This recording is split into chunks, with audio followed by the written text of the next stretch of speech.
حال دنیا را بپرسیدم من از فرزانه، گفت یا آب است یا خاک است یا پروانه.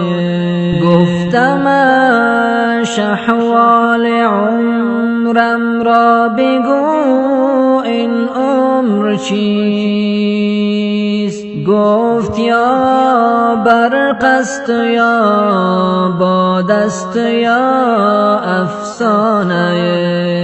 گفتمش اینها که می‌بینی چرا دل بستن؟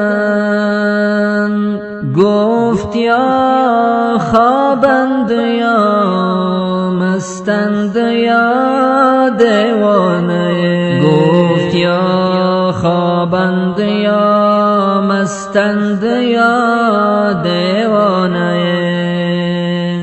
گفتمش احوال جانم را پس از مردن بگو.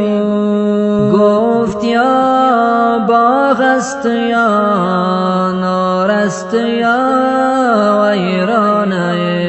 گفت یا باغ است یا نار است یا